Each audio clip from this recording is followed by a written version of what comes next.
The major story for me in my memory of my father telling me about his love for our whenua was his reflection as a 10-year-old holding on to his nanny as she was wailing at the top of her voice. He remembers quite vividly clasping her tightly and being lost in her layered skirts as she witnessed her house being burnt to the ground.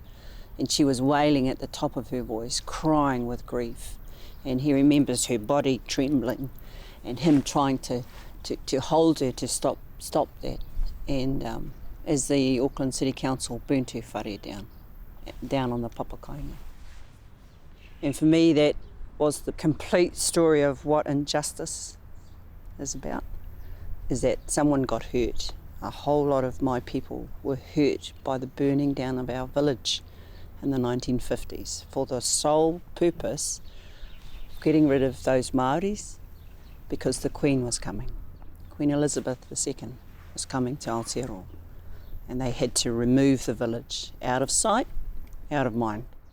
And that's what drove Joe Hawke to lead the occupation on Bastion Point.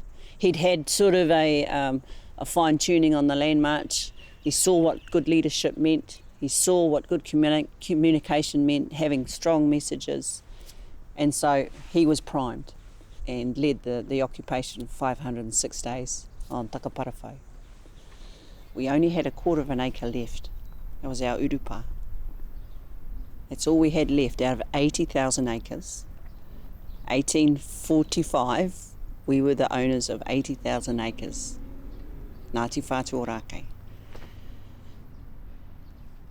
So there's been a great loss of land.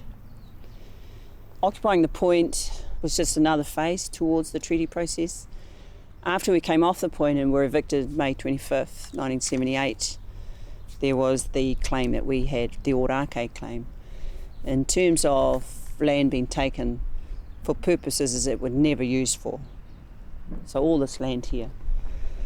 So that began Ngāti Whātua Ōrākei's push towards using the treaty process as a way of finding justice, finding some equitable recompense to the injury that had been served upon my people back in 1950. So after many claims to the Waitangi Tribunal, Ngāti Whātua Ōrākei have managed to come to a settlement with the Crown. So in 2012, our legislation went through. Ngāti Whātua Ōrākei became its own private company. The lands that came back we had to purchase. So through the settlement, the quantum that we were given, we were able to purchase some of the defence land over in Devonport, and also in our restructuring from an old Māori trust, we formed a company that we have 2 subsidiaries, so 2 arms. One is there to provide the wealth, and the other arm is there to distribute the wealth.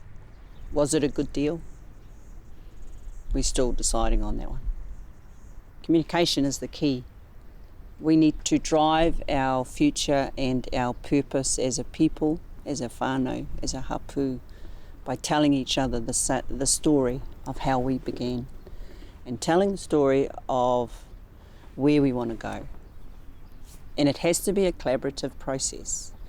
My dream is for us to get the 80,000 acres back. That might not be a dream shared by all of my whānau. My daughter might like that dream and she might pick it up. So we need to share the dreaming. We need to share with each other and then the external relationships that we have with the super city, with our neighbours on Paritai Drive, with the retailers in Mission Bay, with the whānau across the water, with Ngāi Tahu, with Ngāpuhi, with Kahununu, with Te Arawa, with Waikato Tainui. We need to revive those relationships that we had and keep them healthy in order to build a better future.